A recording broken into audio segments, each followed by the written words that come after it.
പ്രാണനായി. രചന നിലാവിൻ്റെ കൂട്ടുകാരി. അവതരണം സാലിം കരുളായി.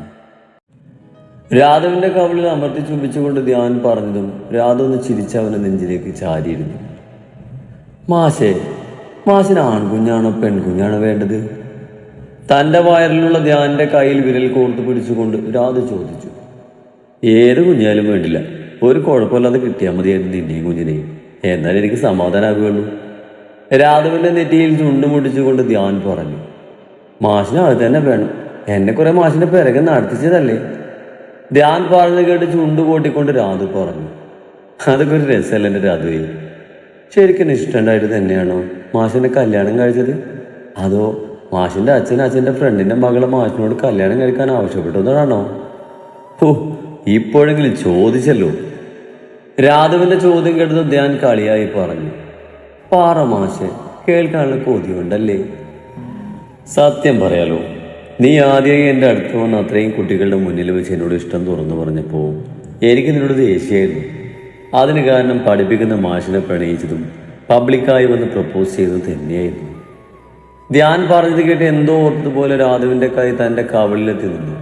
അത് കണ്ടത് ധ്യാൻ അവളുടെ കൈ മാറ്റി അന്ന് അവൻ്റെ കൈ പാഞ്ഞ കവിളിൽ ചുണ്ടുകൾ ചേർത്തു.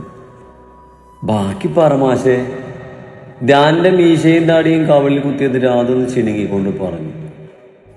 പിന്നെന്താ, റിജക്റ്റ് ചെയ്തിട്ടും പറഞ്ഞ് മനസ്സിലാക്കാൻ നോക്കിയിട്ടും അതൊന്നും കൂസാതെ പിന്നെയും നീ പിറകെ നടക്കാൻ തുടങ്ങിയതും എനിക്ക് നിന്നോടുള്ള ദേഷ്യം കൂടി വന്നു. കൂടാതെ എല്ലാ പ്രശ്നത്തിലും പോയി തലയിട്ട് എന്തേലും വള്ളിക്കെട്ട് ഒപ്പിച്ച് വരുന്ന നിന്നെ പോലെ ഒരു മരം കയറി പെണ്ണല്ലായിരുന്നു സങ്കല്പത്തിലുള്ള എൻ്റെ ഭാര്യ.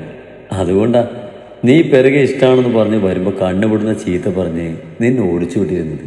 പക്ഷേ ഞാൻ പോലും അറിയാതെ എൻ്റെ ഉള്ളിൽ നീ കയറി കൂടിയ കാര്യം നീ കുറച്ച് ദിവസം ലീവായപ്പോഴാണ് ഞാൻ അറിയുന്നത്. എപ്പോഴും നിന്നെ തിരിച്ചു തിരിക്കാൻ തുടങ്ങിയെന്ന് ബോധ്യമായതും എനിക്ക് തന്നെ അത്ഭുതമായിരുന്നു. പക്ഷേ ഞാൻ നിന്റെ മാഷും നീ എൻ്റെ സ്റ്റുഡൻറ്റും ആയതുകൊണ്ട് തന്നെയാണ് നിന്നോടുള്ള ഇഷ്ടം മനഃപൂർവ്വം മറച്ചു വെച്ച് പഴയതുപോലെ ദേഷ്യത്തിൻ്റെ മുഖമുടി അണിഞ്ഞ് തന്നെ നടന്നത്.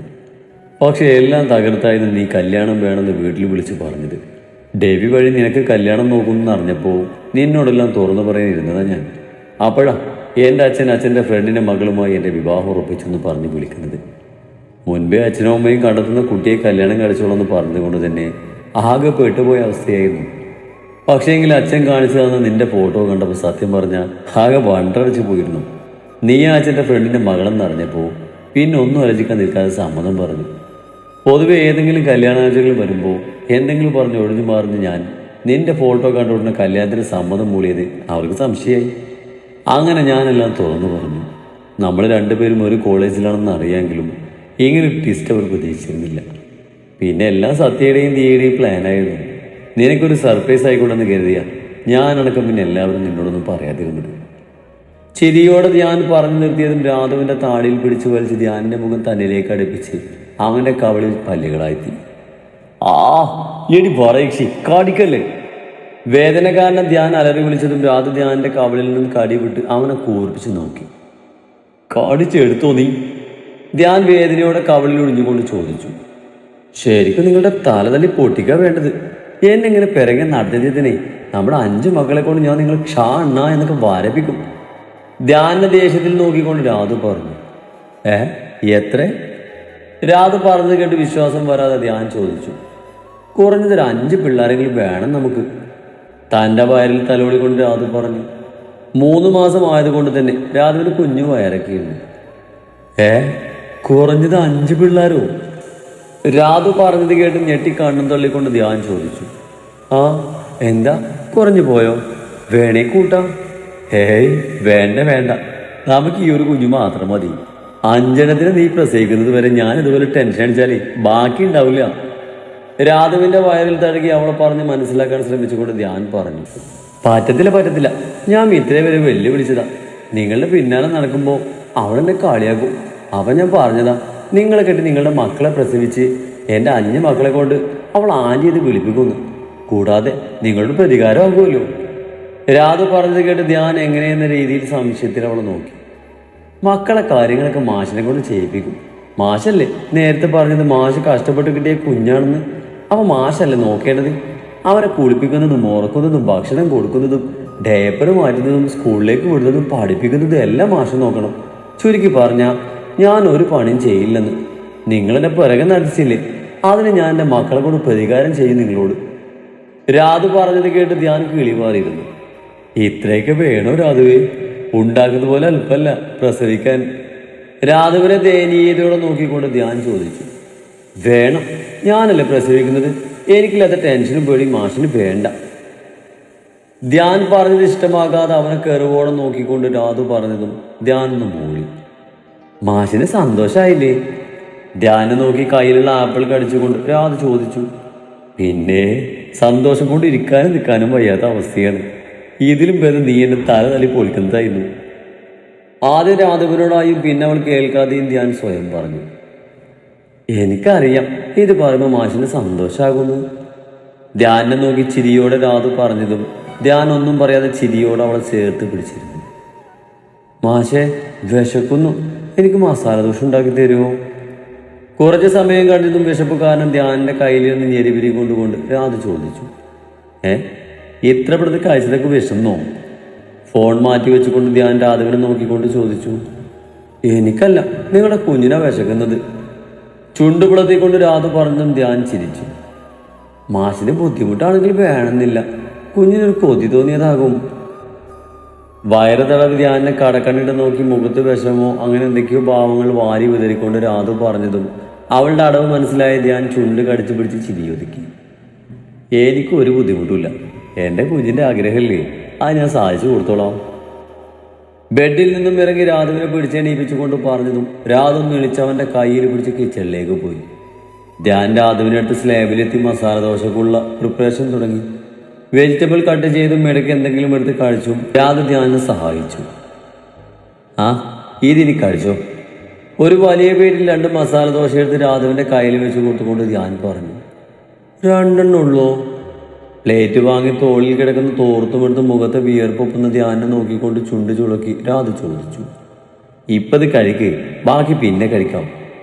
ബാക്കി മസാല ദോശ കാസറോളിലേക്കൊക്കെ അടച്ചു വെച്ചുകൊണ്ട് ധ്യാൻ പറഞ്ഞു. മാഷിന് വേണ്ടേ? കൊതിയോടൊരു പീസ് നുള്ളിയെടുത്തുകൊണ്ട് രാധു ചോദിച്ചു. വേണ്ട, നീ കഴിച്ചാൽ മതി. ധ്യാൻ പറഞ്ഞെങ്കിലും രാധു നിന്നും കാര്യമാക്കാതെ കയ്യിലുള്ള പീസ് ധ്യാനിന്റെ വായിലേക്ക് വെച്ചു കൊടുത്തു. കൊള്ളാല്ലേ മാഷേ? രാധു കടിച്ചുകൊണ്ട് ചോദിച്ചത് ധ്യാൻ അതേ രീതിയിൽ തലകുലുക്കി. പുറത്തുനിന്ന് വാങ്ങിയ പോലെ ഇത്ര ടേസ്റ്റ് കിട്ടില്ല. കുക്കിംഗ് അറിയാവുന്ന മാഷിനെ കിട്ടിയത് എൻ്റെ ഭാഗ്യമാണ്, ഇല്ലേ ഞാൻ തെണ്ടി പോയിരുന്നു. രാധു വായിൽ കുത്തി നിറച്ച് കഴിച്ചുകൊണ്ട് പറഞ്ഞു. ഓ എൻ്റെ രാധുവേ, പാതിയെ തിന്നടി, ഇതൊക്കെ നിനക്ക് തന്നെയാണ്. ഒരു ഗ്ലാസ്സിൽ വെള്ളമെടുത്ത് രാധുവിനെ കൊടുത്തുകൊണ്ട് ധ്യാൻ ശാസ്ത്രിയോട് പറഞ്ഞതും രാധവനെ നോക്കി പല്ലിളിച്ച് കാണിച്ച് വേഗം ഗ്ലാസ് വാങ്ങി. മാഷേ, ഇനിയും വേണം. പ്ലേറ്റിലുള്ളത് മുഴുവൻ കഴിച്ച് ഒഴിഞ്ഞ പാത്രം ധ്യാന നേരെ നീട്ടിക്കൊണ്ട് പറഞ്ഞു. ഇത് മതി രാധു, ബാക്കി കുറച്ച് കഴിഞ്ഞ് കഴിക്കാം. വയർ ഓവറായി നിറഞ്ഞാലേ നീ വോമിറ്റ് ചെയ്യും. വോമിറ്റ് ചെയ്യാൻ തുടങ്ങിയുള്ള അവസ്ഥ നിനക്ക് അറിയാലോ. ധ്യാൻ രാധുവിനെ വിലക്കിക്കൊണ്ട് പറഞ്ഞു. സാരല്ല, എനിക്ക് 2 കൂടെ വേണം. രാധു വാശിയോടെ പറഞ്ഞതും ധ്യാൻ പിന്നെയും അവൾക്ക് എടുത്തു കൊടുത്തതും രാധു വീണ്ടും ആസ്വദിച്ച് പ്ലേറ്റിലുള്ളത് മുഴുവൻ കഴിച്ച് കഴിഞ്ഞതും ധ്യാൻ രാധുവിനെ സ്ലാബിൽ നിന്ന് താഴെ ഇറക്കി നിർത്തിയതും രാധു കൈയും വായും കഴുകാൻ സിങ്ങിന്റെ അരികിലേക്ക് നടന്നു. പെട്ടെന്ന് വായും പൊത്തിപ്പിടിച്ച് അടുക്കള ഡോറ് വഴി പുറത്തേക്ക് ഓടിയവൾ. രാധു പതിയെ, എൻ്റെ കുഞ്ഞ്. രാധുവിന്റെ ഓട്ടം കണ്ട ധ്യാൻ ആദിയോടെ നെഞ്ചിൽ കൈവച്ച് അവളുടെ പിന്നാലെ ഓടി. അപ്പോഴേ ഞാൻ പറഞ്ഞതാ, ഇപ്പൊ എന്തായി? പറഞ്ഞാൽ അനുസരിക്കില്ലല്ലോ. ഇപ്പോൾ കഴിച്ചതും അതിന് മുൻപ് കഴിച്ചതും എല്ലാം വൊമിറ്റ് ചെയ്ത രാധുവിന്റെ മുതുകിൽ തടവി കൊടുത്തുകൊണ്ട് പറഞ്ഞതും അവസാനം കുറച്ച് മഞ്ഞക്കടലിലുള്ള പിത്തവെള്ളം കൂടി വൊമിറ്റ് ചെയ്ത് കളഞ്ഞ് തളർച്ചയോടെ ധ്യാനം നെഞ്ചിലോട് ചേർന്ന് നിന്നതും അവനോളെ ചേർത്ത് പിടിച്ചു. അയ്യോ വയ്യ മാഷേ, അവശതയോടെ രാധ ധ്യാനോട് പറഞ്ഞു. സാരല്ല, ഇവിടെ ഇരിക്കും, ഞാൻ വെള്ളം എടുത്തു വരാം. അടുക്കള വശത്തെ പടിയിലിരുത്തി ധ്യാനകത്തേക്ക് പോയി ജഗ്ഗിൽ വെള്ളം എടുത്തു കൊണ്ടുവന്ന് ഗ്ലാസ്സിലേക്ക് പകർത്തി രാധുവിന് കൊടുത്തു. രാധു ആ കഴുകി 2 ഗ്ലാസ് വെള്ളം കുടിച്ചതും ആ നിമിഷം തന്നെ കുടിച്ച വെള്ളം വൊമിറ്റ് ചെയ്തിരുന്നു. കുറേശ്ശെ കുടിക്ക് രാധു. ഛർദ്ദിച്ചാലോ എന്ന് പേടിച്ച് രാധു വെള്ളം പോലും കുടിക്കാൻ മടിച്ചിരുന്നതും ഞാൻ നിർബന്ധിച്ച് ഇത്തിരി വെള്ളം കുടിപ്പിച്ചു.